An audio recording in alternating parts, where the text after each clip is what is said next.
விக்னேஸ்வராய நமக. குலதெய்வமான ஸ்ரீ பொன்னம்பல சுவாமி, ஸ்ரீ பொன்முத்து கருப்பணசாமி, அங்காள பரமேஸ்வரி, பாப்பாத்தி அம்மன் துணையுடன் இந்த நாள் இனிய நாளாக அமைய அனைவரின் அவரவர் குலதெய்வம் காத்து அருள் பாலித்து பிரம்மாண்ட வெற்றியை கொடுக்க வணங்குகின்றேன். இன்று பிறந்த நாள் மற்றும் திருமண நாள் காணும் அனைத்து சொந்தங்களுக்கும் என்னுடைய நல்வாழ்த்துக்கள். செவ்வாய் பெயர்ச்சி இதை பற்றி சொல்லணும் அப்படின்னா ஏற்கனவே நிறைய பேர் சொல்லியிருப்பாங்க. பட் நான் சொல்லும் போது செவ்வாய் ஒரு மனிதனுக்கு மிக முக்கியமான கிரகம், ஒரு இன்ஃப்ளூயன்ஸ் ஆஃப் பிளானட்னு சொல்லுவாங்க. அதாவது நம்ம பிளானட்டுங்கிறது நம்மளை இன்ஃப்ளூயன்ஸ் பண்ணுது.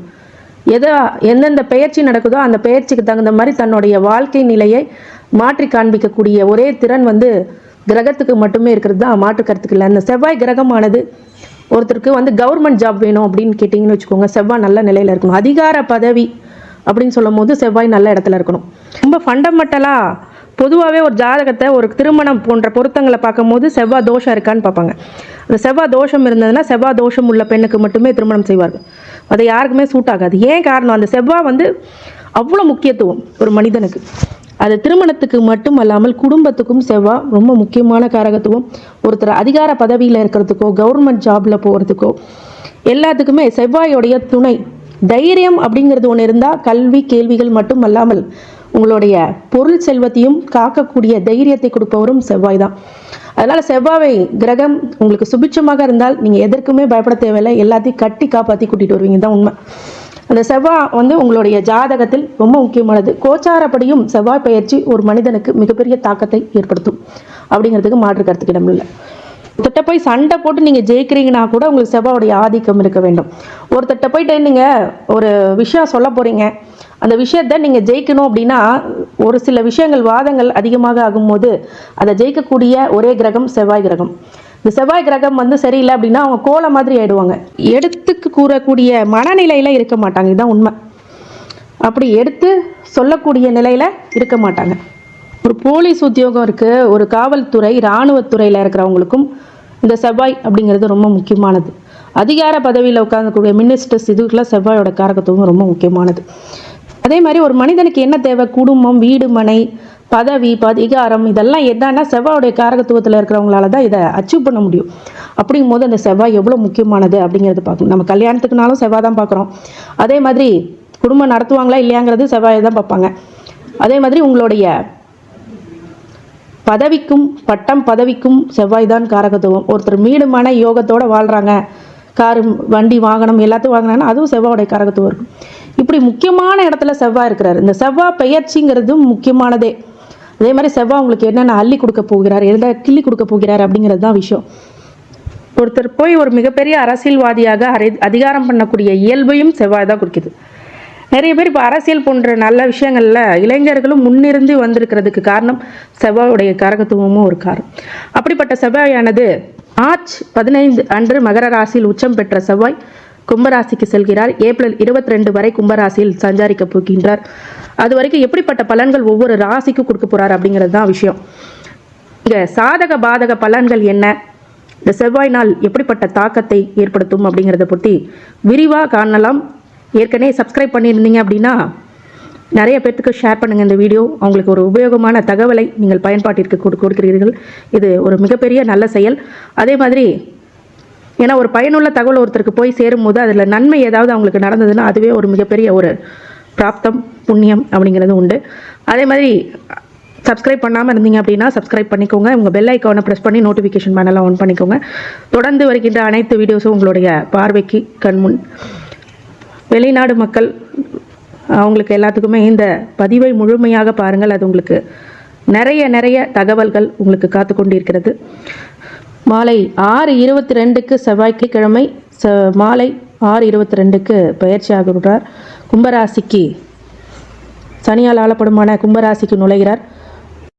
மிதுனம் மீது கும்பத்தில் செவ்வாய் பயிற்சியின் தாக்கத்தை எப்படி ஏற்படுத்தும் அப்படிங்கும்போது 9ஆம் வீட்டில் கும்பத்தில் சஞ்சரிக்க போகிறார் அப்படிங்கிறது தான் இந்த பயிற்சியானது உங்களுக்கு கொடுக்கும். இந்த பயிற்சி உங்களுக்கு நல்ல பலனை தரும் என்பது ஒரு நல்ல செய்தி அப்படின்னு சொல்லலாம்.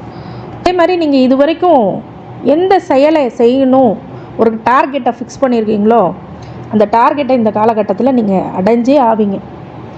உங்கள் நோக்கம் அப்படிங்கிறது உயர்ந்த நோக்கமாக இருப்பின் இந்த காலத்தில் யாராலையும் உங்கள் வெற்றியை தடுக்க முடியாது. ஜாதகத்தில் செவ்வாய் பயிற்சி தாக்கம் இருக்கிறதுனால உங்கள் வருமான ஓட்டத்தில் தற்காலிக ஏற்றத்தாழ்வுகள் அப்படிங்கிறது ஏற்படக்கூடிய காலகட்டம். ஆனால் நீங்கள் அதை புறக்கணித்து அந்த எண்ண அலைகள்லேருந்து கொஞ்சம் நகர்ந்து வந்து கடினமாக உழைக்கக்கூடிய விஷயமாக நீங்கள் பார்க்க வேண்டும். 9ஆம் இடத்துலேருந்து 4ஆம் பார்வையாக 12ஆம் இடத்தையும் 9ஆம் இடத்துலேருந்து 7ஆம் பார்வையாக 3ஆம் இடத்தையும் 9ஆம் இடத்துலேருந்து 8ஆம் பார்வையாக 4ஆம் இடத்தையும் பார்க்கும்போது உங்கள் இளைய உடன்பிறப்புகளுடன் நெருக்கமாக இருக்கக்கூடிய காலகட்டம் மற்றும் கண்ணியமாக இருக்கக்கூடிய விஷயங்களும் நீங்கள் மனதில் வைத்துக்கொள்ள வேண்டும். ஏனெனில் அவர்களுக்கு உங்கள் ஆதரவு அல்லது கவனம் தேவைப்படக்கூடிய காலம். மாற்றுப்பாலினத்தினரோட கொஞ்சம் கவனமாக இருக்க வேண்டும். நண்பர்களிடம் ஒரு சில விஷயங்களில் தவறு என்றால் தவறு, சரி என்றால் சரி அப்படிங்கிற பகுப்பாய்வை நீங்கள் ஆலோசித்து கொடுக்க வேண்டும் அப்படிங்கிறது ஒரு நிதர்சன உண்மை.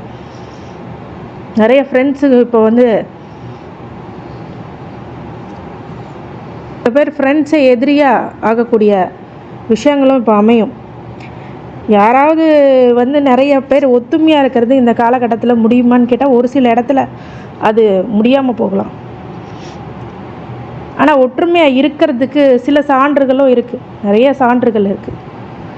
இப்போ கூட சமீபத்தில் படம் மஞ்சுமல் பாய்ஸுங்கிற மாதிரி எல்லாமே ஒற்றுமையாக அப்படிப்பட்ட உயிர் காப்பான் நண்பருங்கிற மாதிரி இந்த காலத்தில் இந்த நண்பர்கள் யார், எதிரிகள் யாருங்கிற சொல்லக்கூடிய நேரம். ஏன்னா ஒரு சிரமம்னு ஒன்று வரும்போது தான், ஆபத்துன்னு ஒன்று வரும்போது தான் நட்பு எந்த அளவுக்கு இருக்குது அப்படிங்கிறது தெரியும். அது ஒரு திரைப்படம், ஒரு சான்று. அந்த மாதிரி விஷயங்கள்லாம் உங்கள் இந்த காலகட்டத்தில் உங்களுடைய ஃப்ரெண்ட்ஸை பற்றியோ அது போலியானவர்களை பற்றியோ நல்லா தெரிஞ்சுக்கலாம். அந்த மாதிரி விஷயங்கள் நடக்கும். உங்கள் எதிரிகள் உங்கள் கையில் முழு தோல்வியை சந்திப்பார்கள். யாரேனும் தவறாக நடந்துக்கிட்டாங்கன்னா அவங்களுக்கு ஒழுக்கத்தை கற்பிக்கக்கூடிய நல்ல நேரம் சொல்லலாம். உங்கள் குடும்பம் அல்லது சொத்து தொடர்பான விஷயங்களில் கவனத்தை ஈர்க்கக்கூடிய காலகட்டம். எனவே கண்ணியமாகவும் ரொம்ப அமைதியாகவும் இருங்க. உங்கள் பெரியவர்களை ஆதரவுடன் மூலதன செலவுகளை புத்திசாலித்தனமாக செய்யுங்கள். இது ஒரு மிகப்பெரிய ஒரு நல்ல மாற்றத்தை ஏற்படுத்தி கொடுக்கும். இந்த காலகட்டத்தில் பார்த்தீங்க அப்படின்னா சொத்து சுக சேர்க்கை, ஒரு தாயார் வழி சொத்து சேர்க்கை எல்லாம் கொஞ்சம் பொறுமையாக நிதானமாக பேசி வாங்குங்க. அதில் ஒரு சில பிரச்சனைகள் வரக்கூடும். அதே மாதிரி மாற்றுப்பாலினத்தருடன் கொஞ்சம் கவனமாக இருங்க. ஒரு மேலாக இருந்தீங்கன்னா ஃபீமேல்கிட்டயோ, ஃபீமேலாக இருந்தால் ஒரு மேல்கிட்டயோ, அதாவது ஆணாக இருக்கும்போது பெண்ணுக்கிட்டேயோ, பெண்ணாக இருக்கும்போது ஆண்கிட்டயோ கொஞ்சம் கவனமாக இருப்பது ரொம்ப இந்த காலகட்டத்தில் ரொம்ப முக்கியமானது. பாக்கியத்திலேருந்தே உங்களுக்கு இத்தனை பார்வைகளை கொடுக்கும்போது ஒரு சுப செலவுகளும் காத்து கொண்டிருக்கிறது. இந்த சுப செலவுகளும் இப்போ செய்யக்கூடிய நேரம். வம்பு வழக்கு கேஸ் அப்படிங்கிற விஷயங்கள்லாம் இப்போ சாதகமாக உங்களுக்கு முடியும். நிறைய பேர் உத்தியோகத்தில் வேலையே கிடைக்கலைங்க, அந்த பாக்கியமே எனக்கு வர மாட்டேங்குதுங்க. ஒரு வீடு பாக்கியம், இந்த பாக்கியம், அந்த பாக்கியம், எந்த பாக்கியம் வரலைங்க. வரும், இப்போ வரும். அது மாதிரி எல்லா பாக்கியங்களும் கொடுக்கக்கூடிய பொன்னான நேரம் அப்படின்னு சொல்லலாம். செவ்வாய் பயிற்சி இந்த தாக்கத்தை ஏற்படுத்துவார் அப்படிங்கிறது தான் நிதர்சன உண்மை. அதே மாதிரி உங்களுடைய இளைய சகோதர வழியிலையும் கொஞ்சம் ரொம்ப சப்போர்ட்ஸ் இப்போ அதிகமாக இருக்கும். தாயார் வழி விஷயங்களிலும் தாயார் வழி சொந்தங்களையும் ஒரு சில பிரச்சனைகளுக்கு நிவர்த்தி கிடைக்கும். அதே மாதிரி இந்த காலகட்டத்தில் பரிகார வழிபாடுகளாக அரிசி, கோதுமை மாவு, வெல்லம் இதெல்லாம் போய் ஒரு ஏழைகளுக்கு தானம் செய்யுங்க, அன்னதானம் பண்ணுங்க. நான் சொன்ன அரிசி, கோதுமை மாவு, வெல்லங்கிறது ஒரு தனிப்பட்ட பரிகார, ஏழைகளுக்கு தானம் செய்கிறது. அன்னதானங்கிறது பொதுவாகவே நீங்கள் பண்ணலாம். குலதெய்வ வழிபாடு இன்றையமையாதது அப்படின்னு சொல்லலாம். அது கண்டிப்பாக பண்ணியே ஆகணும். இந்த மிதுன ராசிக்காரங்களுக்கு அனைத்து ஐஸ்வர்யங்களும் சகல சௌபாக்கியங்களும் மன நிம்மதியும் ஆரோக்கியத்தையும் கொடுக்க வேண்டும் என்று எம்பெருமான் மகா ஈஸ்வரனை வேண்டி வணங்குகின்றேன். வாழ்க வளமுடன். திருச்சிற்றம்பலம்.